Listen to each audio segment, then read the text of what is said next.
raps like a heart attack. Fast fatal heart impact. Past painful scars. In fact, I blast tasteful bars and packs. I back up my actions. Fact, don't ask, grab reactions. Jacked attack with every word, then act with class as they hear me snap. I got nothing to lose, cause I fought and felt the bruise. Now I'm not the one confused. Call the shots and they produce. I ain't lost, I'm finally loose. Pick a new silver juice. I need the views to boost me to a new abuse of being used. Everybody wants a piece now. Y'all can rest in peace now. You're dead to me, so peace out. Remember, you're just freaked out. Get ready for defeat now. Alrighty. Hello everybody. This is Kirusho here. And now, I'm aware that this series, hey, it's a new one. Also, surprise, surprise, it's a 7 Deadly Sins What If. Yes, I'm aware. Now, I'm going to be doing this What If for a minute. I know I haven't been posting in a few days, and I've just been trying to get out of this, I'm not even sure the best way to say it, burnout my own way. So I feel like this will help me. Since this is a character I know very well, I know a lot of his history, I think, and I believe I need to catch up on the anime and the manga. Now, with that being said, let us at least begin. We will start with Izuku Midoriya, his parents' quirks. Now, his mother did maintain her regular quirk with telepathy. She can pull small objects towards her. And with Hisashi's quirk, his quirk is quite easy. He can look at an object and pinpoint it. After he has a lock on an object, he can keep his eyes on it and track it. Now, with that, he's able to use that in his own way. However, he is not a pro hero. In fact, he uses it to be an action movie star. Now, with that being said, let's continue. After meeting Izuku's mother and falling in love with her, they eventually have a kid. And that is how you'll get Izuku's quirk, Hunter's Fest. Now, along with that, as a young child and/or baby, he was quite the talk of the town. Oh, the famous movie star who's been all over the world just moved back to town. And he has a family. And a kid. That's crazy. Now, his dad did actually somewhat take up residence here. Because not only did Inko not really want to travel the world right now, but it's more or less she's also fallen in love with the region. She really doesn't want to leave a place they call home. Plus, there's the fact that traveling and all the other expensive stuff, like the luxuries, she can handle being pampered a little bit, but sometimes it's too much for a person. In fact, she's quite simplistic compared to Hisashi. Now, with that being said, Izuku quickly grows up in the spotlight, understanding certain things. He's quite important from what he's heard. And before even the age of 4, he's acted in a few movies. He was at least the child and/or baby in some movies that you would see, and somebody just think, oh, where'd they find that kid? Or if you stop and pay attention to a movie for a second, you're thinking, why do they have a kid? Then you realize, oh hey, that's him. That's like the main character's actual son. That's outside of the picture. That's pretty interesting, that's pretty cool. And as he got older, he just began to play a bit more roles. Now, around the age of 4 years old, Deku actually began to act in movies with his father, and take on bigger and bigger roles.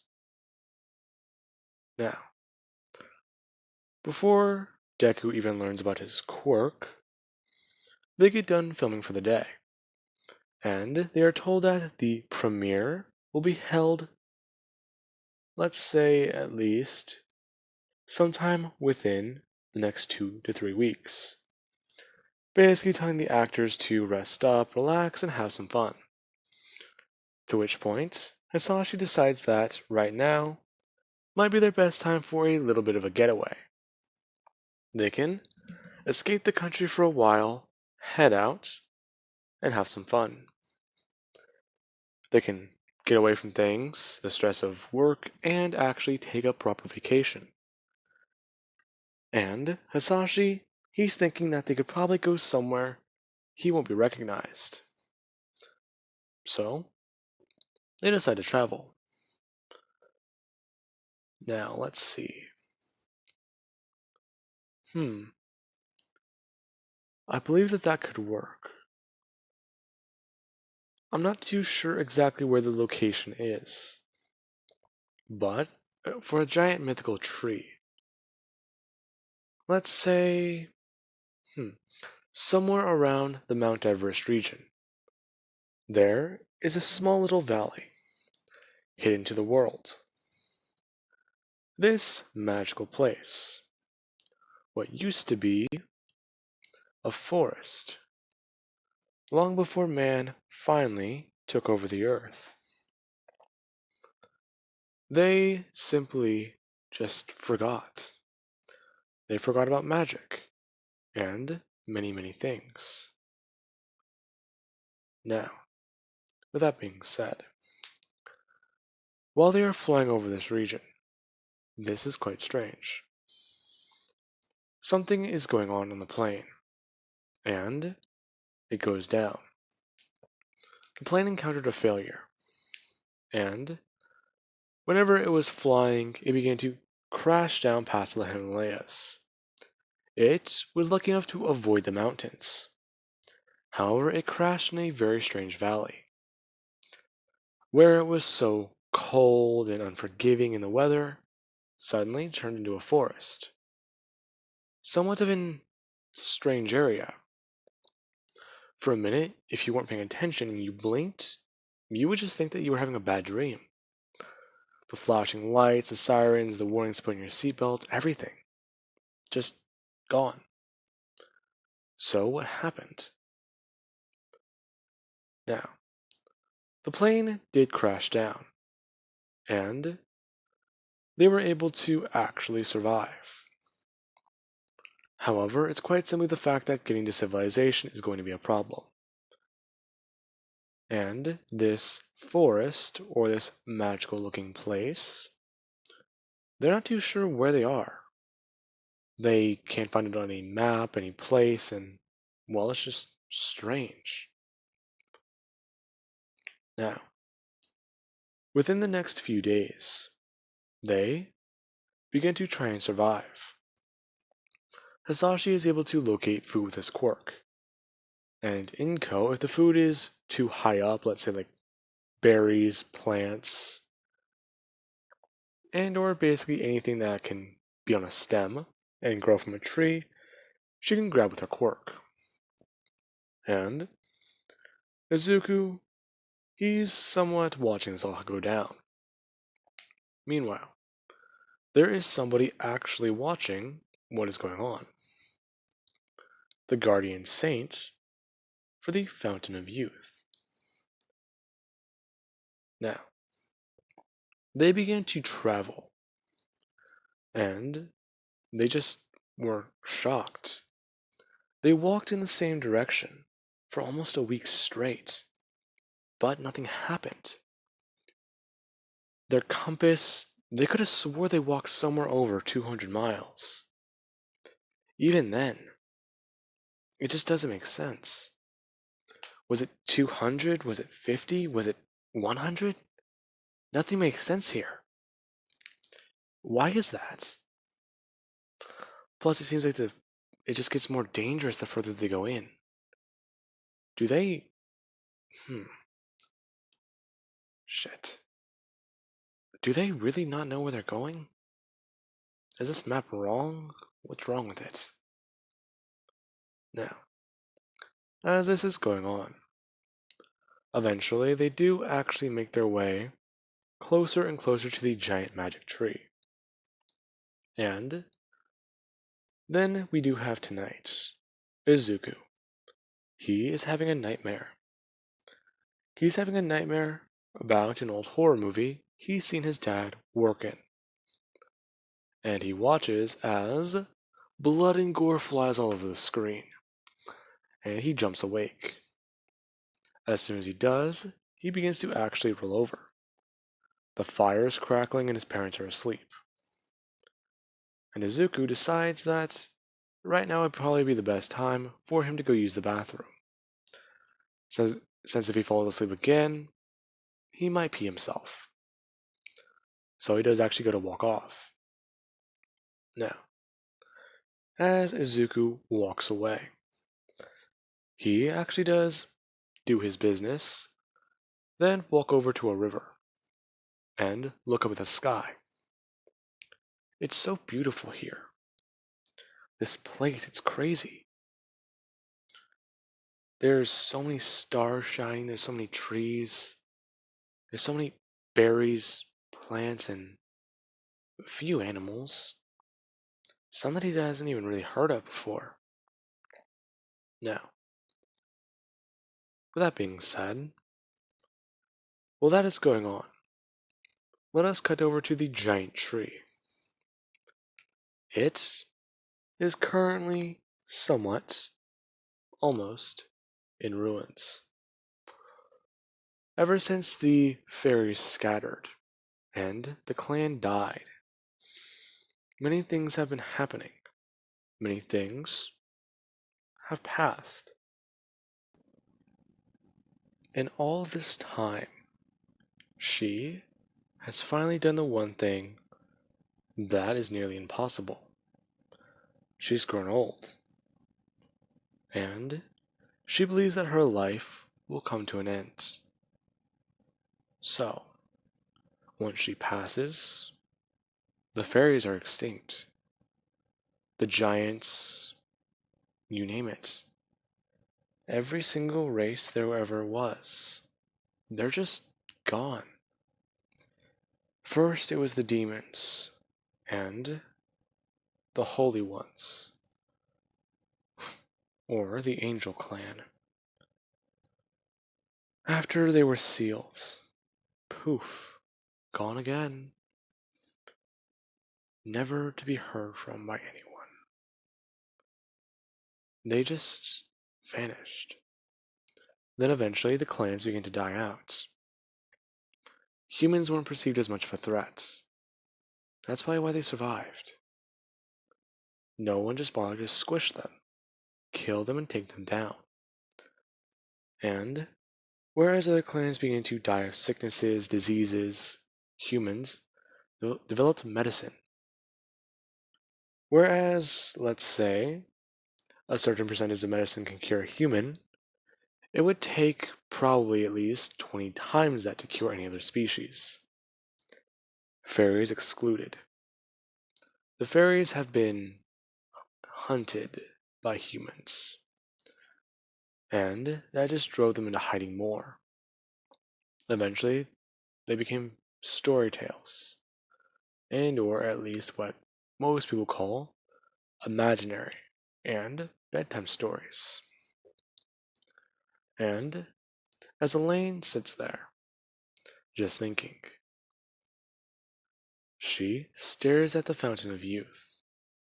For once in her long, long life, she thinks, if she drinks that, then what can she do? Would she still be the guardian saint? She could preserve history, what she knows, collect and find things, discover what happened to the clans. Her task is finally over. And as she somewhat begins to drift, her mind going someplace else. As that happens, she jolts back awake from a horrible, horrible nightmare. She had a premonition. She believes that one day the demon clan will reawaken. She is not too sure how. The demons are gone and they are extinct. But they're going to come back. And once they do, they will rule over the earth.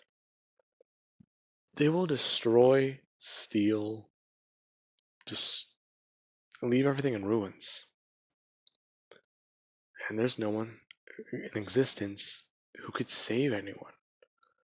Surely humans, they forsake magic for other strange abilities as she believes they're called.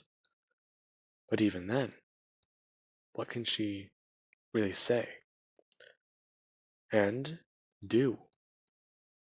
Now, as she is thinking that, there is a scream in the forest. And Izuku, he fell in the river, the current pulling away at him, and dragging him away. Now, as this happened, Elaine, she actually begins to use magic, and beginning to inspect this child, looking to see that it is a child pure of heart, and believing that this might be her best bet. The child, he is human, yes, but she needs to give him instructions, tell him what to do. If he can listen to her, maybe he can prevent it. Maybe he can stop the end of the world. The curse of immortality. She will destroy this forest and forsake it, her life included, in order to save the rest of the world.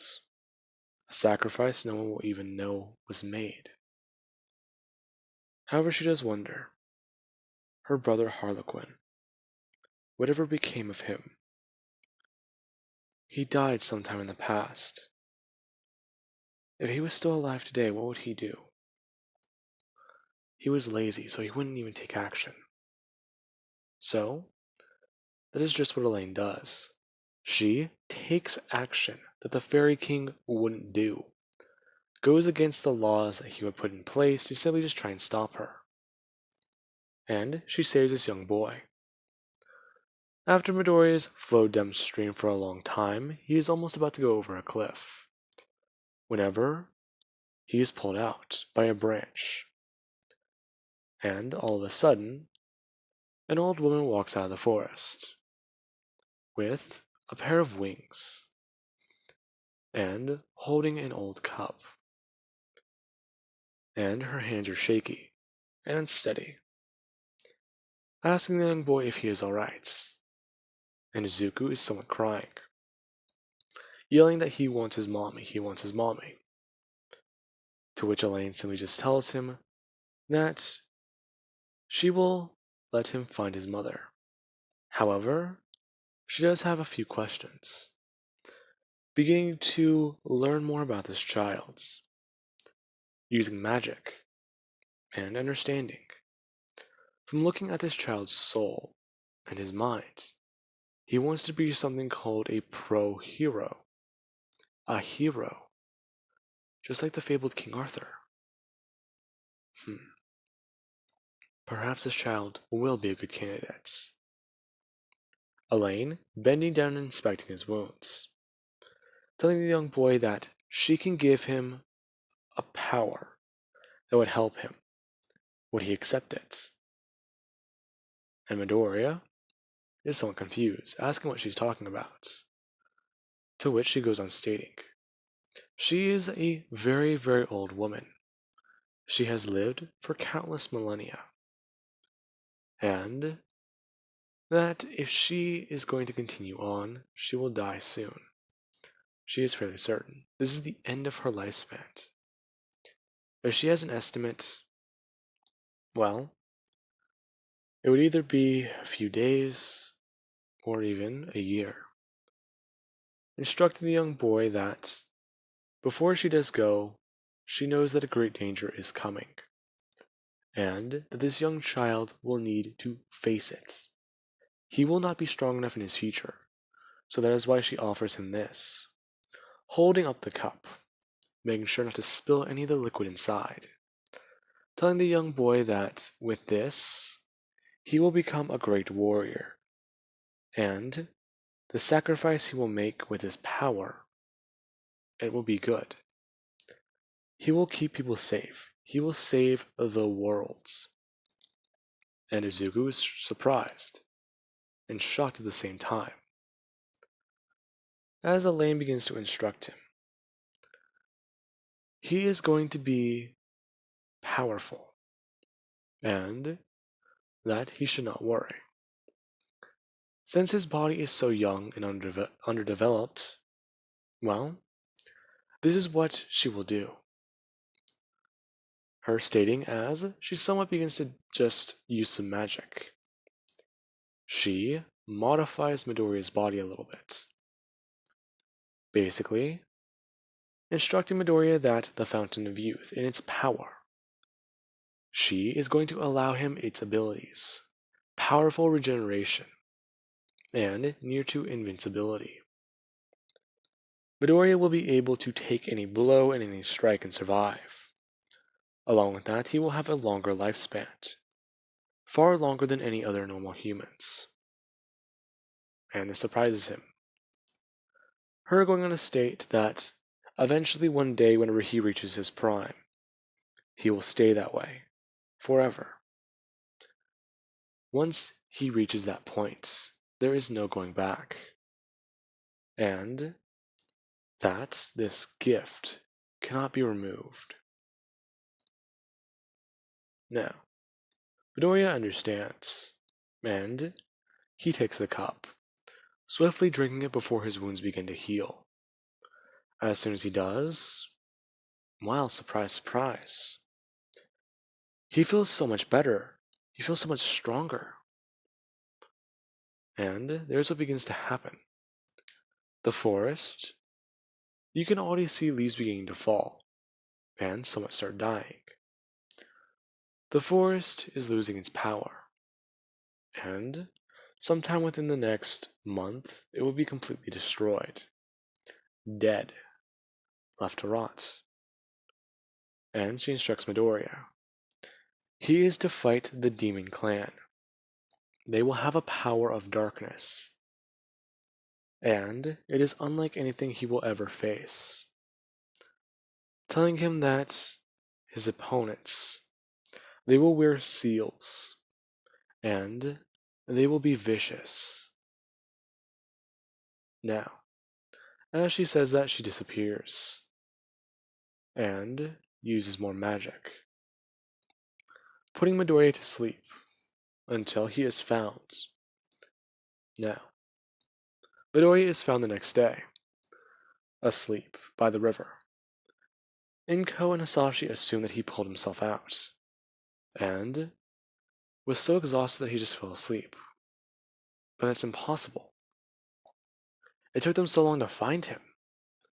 He should have been more hurt. Now, within the next oncoming month, they eventually do get out of this magic forest, and they themselves are rescued and brought back to Japan, where they do train, recover, and try and get their lives back on track. Now, with that being said, I do hope you guys enjoyed, and have an amazing night. I'll catch you guys in the next part.